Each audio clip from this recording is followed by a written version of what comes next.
arriving while Gypsy and Dee Dee were away at a doctor's appointment. Once back home and Dee Dee was asleep, Nicholas made his way to the Blackard home. Gypsy leaves the front door unlocked, with pre-cut strips of duct tape, gloves, and a knife. Gypsy makes her way to the bathroom, shuts the door behind her, covers her ears so she can't hear her mother's screams. Nicholas makes his way down the hall to Dee Dee's bedroom, where she's lying face down, asleep. He starts stabbing her repeatedly in the back. She screams out for Gypsy. Then everything goes silent.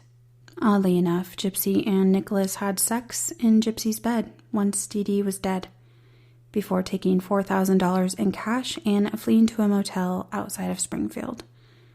They then mailed the murder weapon back to Nicholas's home in Wisconsin, so they wouldn't be caught with it while they were taking the bus back. Several witnesses recall seeing the pair headed to the Greyhound station. Gypsy was wearing a blonde wig and was walking unassisted. Friends of Dee Dee's got worried after seeing a strange post on Dee Dee's Facebook page, something along the lines of "the bitch is dead." When the phone calls went unanswered, several of them, as well as neighbors, went to the house.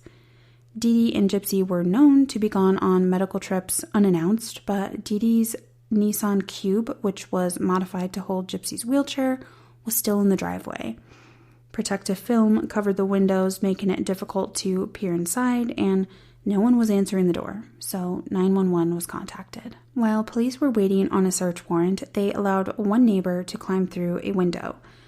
Once inside, he spotted Gypsy's wheelchair still in the house. The warrant was issued, and police entered the home to find Dee Dee's dead body, and no sign of Gypsy.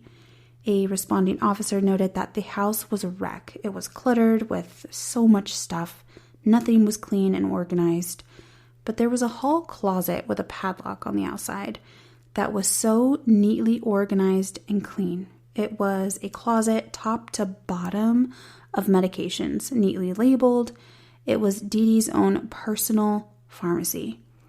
I thought that was an interesting piece of info to give. A GoFundMe page was instantly set up to help raise funds for a funeral, maybe even two. They still had not located Gypsy. Was she kidnapped? Was she alive? After all, her wheelchair, oxygen, and feeding tube were all left behind. Among the chaos outside of the Blackard home, the neighbor Gypsy confided in, Aaliyah, told police of the man Gypsy had met online and their plans to run away together. She showed the police some printouts of conversations Gypsy had secretly saved and printed that included Nicholas's name. Based on that information, police asked Facebook to trace the IP address from which that strange post had been made on Dee Dee's account. It turned out to be in Wisconsin. The following day, Nicholas's home was raided in Wisconsin. The two surrendered and were taken into custody, formally charged with murder and felony armed criminal action. As you can imagine, when the news broke back home, everyone was glad to hear that Gypsy was safe, but confused how this frail, ill child could be accused of murdering her mother, her caregiver. The two were extradited back to Springfield and held on $1 million bonds each. Greene County Sheriff Jim Arndt warned the media with a statement, quote, "Things are not always as they appear," end quote. The media then broke the news and truth of Gypsy's real life. She had never been sick. She could walk. She was actually 4 years older than believed to have been. Sheriff Arndt urged people not to donate any money to the family until the investigation learned the extent of the fraud that had been taking place. You can watch and listen to the trials of Gypsy and Nicholas on YouTube. Gypsy takes the stand and testifies, and I think that it is actually very interesting to hear her side of the story. There have been multiple documentaries and interviews with Gypsy Rose while incarcerated, Dr. Phil as an example. So to save you the long details of the trial, I will just brief it up with Gypsy accepted a plea deal in July of 2015 and she was sentenced to 10 years in prison. Nicholas was found guilty of first-degree murder and armed criminal action. In February of 2019, he was sentenced to life in prison. The death penalty was declined in this case. Dee Dee's family back home in Louisiana had confronted her for years about Gypsy's treatment, and they mentioned they do not regret her death. Quote, Dee Dee deserved her fate, and Gypsy had been punished as much as she needed to be, end quote. None of the family would pay for her funeral or even go pick up her ashes. Unfortunately, her ashes were flushed down the toilet by her own father and stepmother. Here is a little quote from Gypsy herself about her life now behind bars. I feel like I'm free in prison than living with my mom, because now I'm allowed to just live like a normal woman. Gypsy is eligible for parole in 2024. She could get out sooner. There are numerous petitions swirling to release her early. Life outside of her mother's prison and actual prison walls are going to be very difficult for Gypsy. She has never been able to make a single decision on her own. She has never been able to fully see the world, experience the world, so I hope that she takes the second chance at life to fully experience that. I am a little torn on this one. I do have the popular opinion that Gypsy was abused and manipulated and lied to her entire life, and she lost a precious childhood and young adult life. I can't imagine the psychological toll of this amount of abuse would do to someone. Gypsy knowing that she could walk and even secretly walking while her mother wasn't around and then being caught and beaten by a hanger. I wonder if Gypsy ever thought of just standing up and walking in public or at a doctor's visit, or when the police came for a wellness check. I wonder if there was any alternative way this could have gone that didn't include murder or losing more of her life behind bars because she's now paying consequences for this crime. I do believe Gypsy had no form of relationship with anyone from the outside world, and she craved the attention and affection from anyone and everyone. I think Nicholas, as mentally unstable as he was, took advantage of her. It was apparent to me in the sexually explicit texts. This wasn't like two children, pen pals, talking about innocent sexual contact. This was explicit and disturbing. Even having sex in the room down the hall where your dead mother lays. So I see both ends of the spectrum. I see how Nicholas was the one who actually committed the murder. I think I straddle the fence with this one. Let me know what you guys think. I thought I was Team Gypsy before covering this episode, but now after logically thinking it through without pulling on my emotions, I think I have to agree that she's behind bars where she belongs, at least for now. Well, that wraps it up for this week's episode, freaks. Hope you enjoyed. This was less of an emotional roller coaster as my previous 3 episodes have been. If you like this episode and like my show, kindly do me a solid and hit that share button. Share where you can and to who you can. I love all my old and new listeners. Thank you so much for listening. Be sure to subscribe, leave me a rating and a review. They really help my show grow. Go check out Missing at 5280. Tell her a Pocket Full of Crime sent you. Thank you for suggesting this week's episode, Maddie Madison Hobag. She is my very best friend, more like a sister. She's my #1 fan, listens to every episode, anxiously harasses me when my uploads aren't like right away at 6 a.m. on Wednesdays. So a much deserved shout out for my biggest fan. Love you so much. Until next time, stay weird, my friends. Oh. And one more thing. Wash your hands. Hi, Mom.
If you haven't heard about Anchor, it's the easiest way to make a podcast. Let me explain. It's free. There's creation tools that allow you to record and edit your podcast right from your phone or computer. Anchor will distribute your podcast for you so you can be heard on Spotify, Apple Podcasts, and many more. You can make money from your podcast with no minimum listenership. It's everything you need to make a podcast in one place. Download the free Anchor app or go to anchor.fm to get started. Now back to the episode.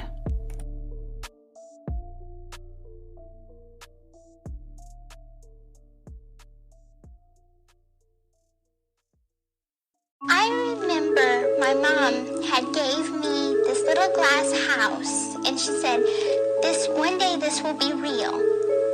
And now it finally is. 2103 West Volunteer Way, Springfield, Missouri. Daddy, I understand that we haven't had a chance to get close in a long time, probably my whole life. The stuff you see in the news is horrible and not true. You know that I love my mama, and you know that I would never hurt her. Just know that I'm innocent and know that I'm still your little girl. Okay, I'll admit it. I did actually stab her. I will admit it.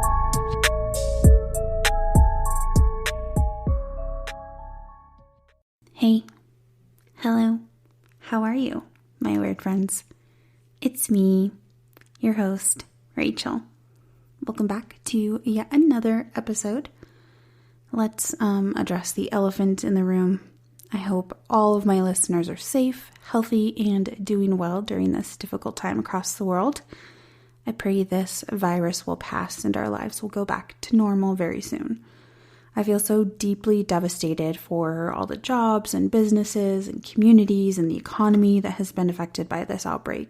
I'm no expert, I won't go into too much more, but stay home, wash your hands, distance yourself from social gatherings, as difficult as it may be. Just do what you can to get through this and everyone can get healthy and stop the spread. In times like these, unity is key. So please love your neighbor, be kind, don't panic.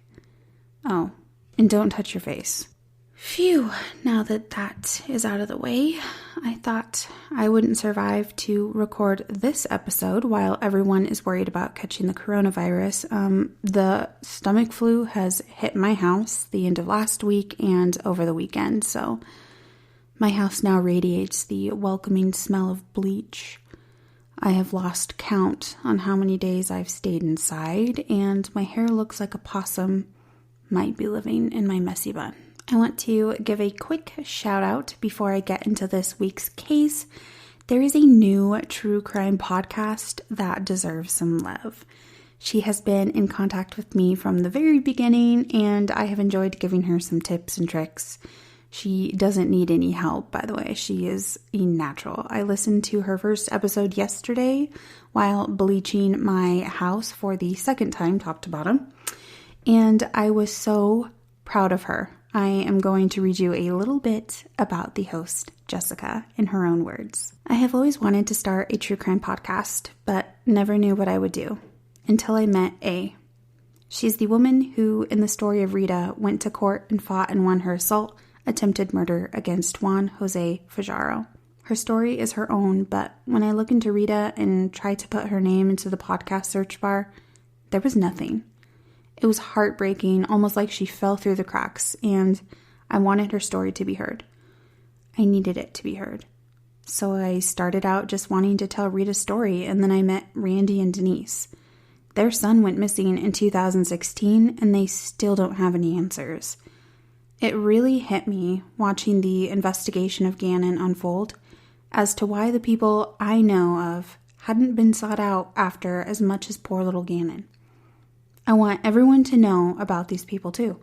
I have also met a few wonderful people who have taken their time and dedicated it to helping those families, even when they seem like they are being dismissed. Their dedication and drive to help these families is inspiring, and I hope to one day make as much of a difference. I'm just a mom who is fascinated by creepy shit. You guys, I think we just met our new best friend. She totally fits in with us. You can listen to Jessica's podcast, Missing at 5280, on Spotify and Apple Podcast. Go give her a rating and tell her Pocket Full of Crime sent you. Best of luck to you, Jessica, and keep up the amazing work. Let's get into this week's case. You are listening to Mother of All Murders.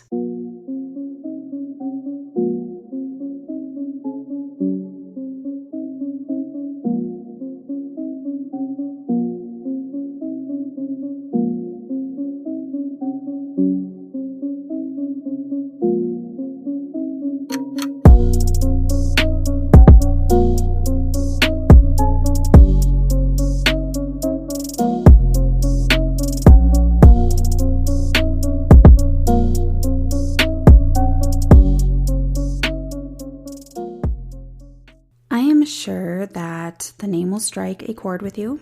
This is by no means a small, unheard of case. This has been turned into books, films, documentaries, Netflix shows. Dr. Phil has even gotten involved.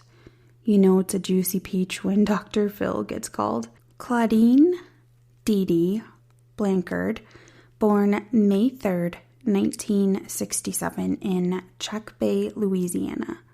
She was one of 6 children born to Claude Anthony Petrie Sr. and Emma Louise Gisclair. During Claudine's childhood, her family recalled she occasionally commit petty theft, almost as a way to retaliate when things didn't go her way. In 1997, she was even accused by her own family she might have killed her own mother by denying her food. Dee Dee was 24 when she became pregnant by 17-year-old Rod Blanchard. The two welcomed a baby girl named Gypsy Rose because Dee Dee liked the name Gypsy and Rod liked Guns N' Roses, so it just kind of fit. It was shortly after Gypsy's birthday in July 1991 the couple separated. Rod had said he got married for the wrong reasons and left. Despite Dee Dee's efforts, he did not return. So Dee Dee packed up newborn Gypsy Rose to live with her family back in Louisiana. Rod remained in Gypsy's life up until this point and recalled she was only 3 months old when her mother Dee Dee was convinced she suffered from sleep apnea. Dee Dee began taking Gypsy to hospitals with repeated overnight stays, hooked up to sleep monitors and countless tests, all revealing no signs of the condition. That was only the beginning. Dee Dee was convinced Gypsy had a wide range of health issues attributed to unspecified chromosomal disorder. When Gypsy was around 7 or 8 years old, she recalls taking a motorcycle ride with her grandfather when the two were involved in a very minor accident. Gypsy suffered an abrasion on her knee, but Dee Dee insisted this was an injury that would require several surgeries to treat properly. That day on, she was forced to use a walker, then ultimately confined to a wheelchair. Gypsy deep down knew she was healthy enough to walk on her own. Gypsy stopped attending school after the 2nd grade, and maybe even as early as kindergarten, sources claim. She was then homeschooled by her mother.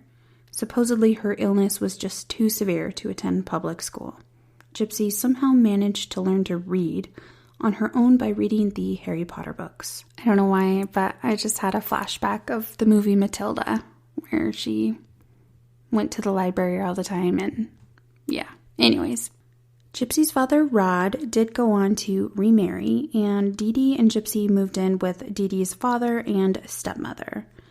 This is when claims surfaced that Dee Dee would poison her stepmother's food with Roundup weed killer, causing her to be very ill during that period of time. Dee Dee was arrested for several minor charges during this period of time, including writing bad checks. Dee Dee's father and stepmother would regularly confront her about her care for Gypsy, as well as expressing suspicion of her role in her stepmother's declining health. Dee Dee packed up a Gypsy and left for Slidell. The stepmother's health seemed to return to normal shortly after her departure. Once in Slidell, Dee Dee and Gypsy lived in public housing. Their bills were paid for by government assistance due to Gypsy's disabilities, as well as child support from Rod. The majority of medical visits were to specialists at Tulane Medical Center, and Children's Hospital of New Orleans. At this point, Gypsy's illness and disabilities list now included vision and hearing impairment. A muscle biopsy found no signs of muscular dystrophy, but Dee Dee insisted otherwise. She also told doctors that Gypsy had seizures every few months, which sparked them to prescribe her an anti-seizure medication, all without proper testing or verification. This makes me really mad because this certain medication for seizures made Gypsy's teeth deteriorate, most of them having to be extracted. Several surgeries were performed on Gypsy, and she had numerous emergency room visits with minor ailments. It seemed like every time she visited the ER, a new medication was prescribed, a new diagnosis was given, and each prescription had side effects that led to more prescriptions and more side effects with a false diagnosis. In August of 2005, Hurricane Katrina devastated the area Gypsy and Dee Dee were living. They lost their apartment and left for shelter in Covington, which was set up for individuals with special needs. Lucky enough for Dee Dee, all of Gypsy's medical records and original birth certificate were destroyed in the hurricane, as well as documents regarding Dee Dee's real name. She had altered her name over the years slightly since being accused of killing her own mother and poisoning her stepmother. A doctor on site at the shelter recommended Gypsy be relocated back to her native state of Missouri, and they were airlifted just the following month back to Missouri. Once back in Missouri, Dee Dee and Gypsy rented a home in Aurora, a town in the southwestern area of the state. However, in 2008, a foundation called Habitat for Humanity built them a small home with a wheelchair ramp and a hot tub. I don't know if people in Missouri refer to like a jacuzzi tub as a hot tub, but that's all I could see in the pictures. I didn't see like an actual hot tub like in the backyard, but this house was actually really cute. It was painted like a pale pink, baby pink, and it looked like a little dollhouse. Now, working as a realtor, Habitat for Humanity is a nonprofit, non-governmental program where the community and people come together and they chip in and they build this house for certain individuals that qualify.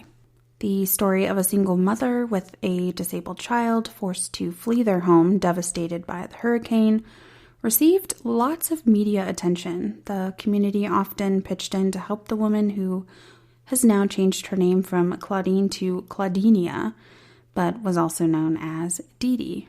And yes, I am just as sick of saying Dee Dee as you are probably hearing it. The overwhelming charitable outpour they received, along with occasional stays at the Ronald McDonald House during medical appointments. They received free flights to see doctors, free trips to Walt Disney World, backstage passes to see Miranda Lambert, and I'll have a picture of Miranda with Gypsy on my Instagram, which was part of the Make-A-Wish Foundation, all while Blanchard continued to make monthly child support payments of $1,200 and sending Gypsy gifts. At this point, Rod had only occasional phone calls with Gypsy. During one call on Gypsy's 18th birthday, Dee Dee told Rod not to mention her real age, since she was successful at tricking Gypsy into believing she was only 14 years old. I've tried to wrap my brain around why you would want your child to believe that they were younger than they really are, but I don't know why it just all of a sudden hit me. But 18, she could just up and walk out, I guess. Rod, along with his new wife, had hoped to visit Springfield for a visit with Gypsy, but they were always steered away by a variety of reasons and Dee Dee's ever-so-changing plans.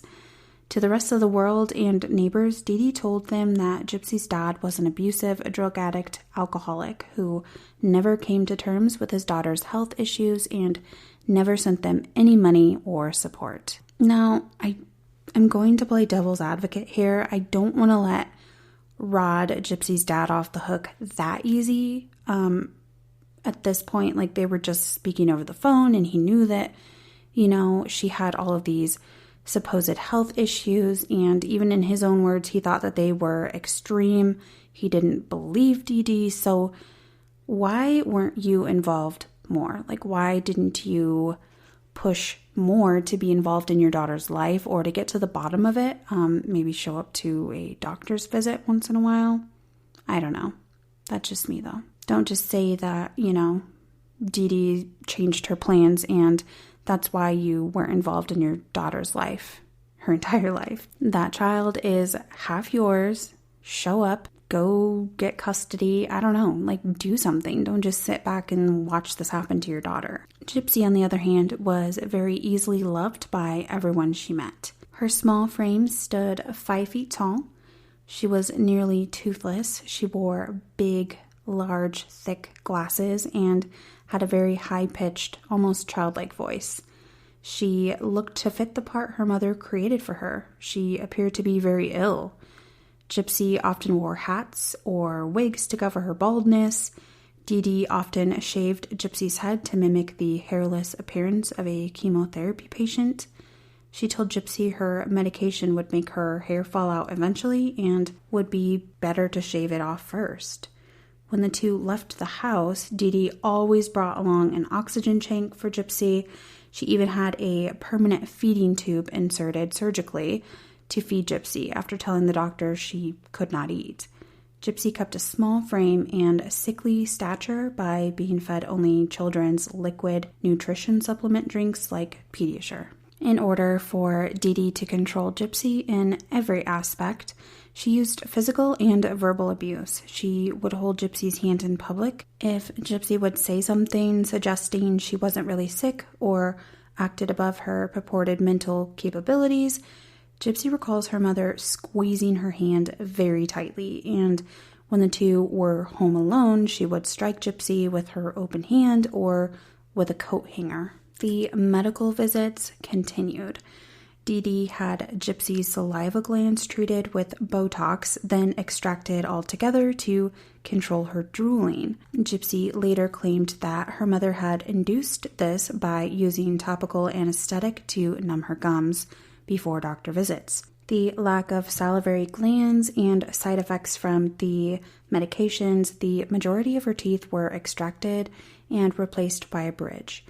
Tubes were even implanted in her ears to control her, quote, chronic ear infections, end quote. Suspicion did set in with a pediatric neurologist, Bernardo Flasterstein.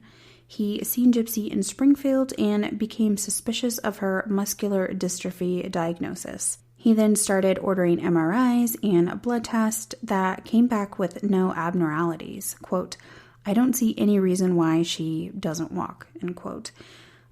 Because he had seen Gypsy stand supporting her own weight before. So Bernardo made note of that and contacted Gypsy's doctor in New Orleans, and he was shocked to find out that Gypsy's original muscular biopsy had come back negative, which undermined what Dee Dee self-reported. Dee Dee claimed that all of Gypsy's medical records and original diagnosis was lost in the hurricane.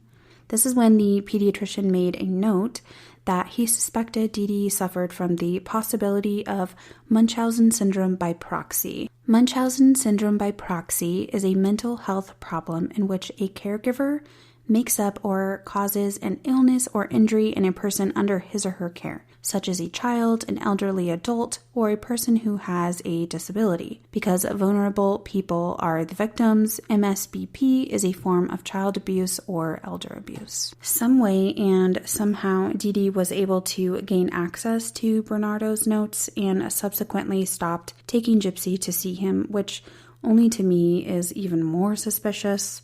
I think that if you're going to multiple doctors and just getting what you can and stopping seeing them when they disagree with you, I think that that is just a huge red flag, which further angers me leading into this next piece of information that Dr. Flasterstein didn't follow up by reporting Dee Dee to social services. He said that he doubted that the authorities would believe him anyways. Leave that up to the authorities. Just report it. You are a mandated reporter. In 2009, an anonymous caller told police about Dee Dee's use of different names and birth dates for her and her daughter and suggested Gypsy was in better health than it claimed. A wellness check was made, but officers accepted Dee Dee's explanation of making it difficult to be tracked down by her abusive ex-husband, hence all the name changes, I guess. But it's not really like she altered her name drastically, like a completely different alias. She altered it from Claudine to Claudinia. Like, if you were really trying to hide from a drug addict ex-husband, you would think that you would just completely change your whole name and not keep the same last name as your ex-husband. But they bought it, and to the eye, Gypsy seemed and looked genuinely handicapped, so officers closed the file. Dee Dee was said to have forged at least one birth certificate of her daughter's, moving her birth year from 1991 to 1995. Gypsy claims later she was unsure of her age for 15 years, and every time she would question it, her mother would say that it was a misprint on her birth certificate, yada, yada, yada. Gypsy had tried to escape her mother on one occasion. She attended a science fiction fantasy convention in 2011. She was in a costume and attempted her escape, but her mother found her in a hotel room with a man she had met online. Dee Dee presented the forged birth certificate to the man that stated that she was 14 instead of 18 and threatened him that she would turn him into the police. Dee Dee smashed Gypsy's computer with a hammer and threatened her fingers would be next if she ever tried to escape again.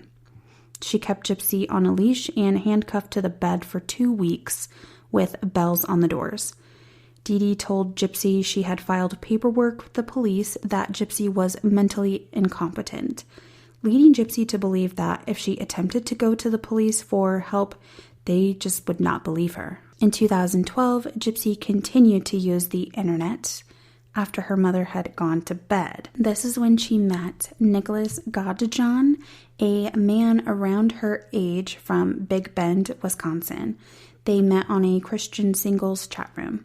Nicholas had a list of issues himself, including a criminal record, mental illness, even dissociative identity disorder, or autism. The two became internet pen pals and stayed in touch because 2 years passed, and in 2014, Gypsy confided in a 23-year-old neighbor, her name was Aaliyah Woodmany, whom Gypsy considered a big sister, and been known to both of them that Gypsy was actually the same age as Aaliyah. She told this neighbor of her plans with Nicholas to elope and that they have chosen names for potential children. The pen pal relationship grew from flirting to BDSM elements. Sexually explicit text messages were exchanged. Aaliyah, the sister-like neighbor, tried to talk Gypsy out of this relationship in fear that she was being groomed by an online sexual predator. The following year, Gypsy planned to meet Nicholas in person for the first time. She paid for his travel and lodging by stealing and mailing $800 in cash to Nicholas. The plan was to meet or bump into each other at a movie theater that Gypsy and Dee Dee would be attending. They would strike up a relationship and she would introduce Nicholas to her mother. Well, they did meet, and they did meet at this movie theater, even meeting in the men's bathroom stall for sex.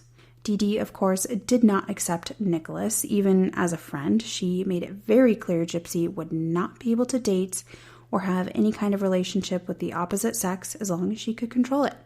In order for Gypsy and Nicholas to be together, they needed a plan. Maybe a planned pregnancy. Then Dee Dee would be forced to accept Nicholas into Gypsy's life, but that wasn't enough. They needed to get rid of Dee Dee. What about murder? Nicholas returned to Springfield in June of 2015.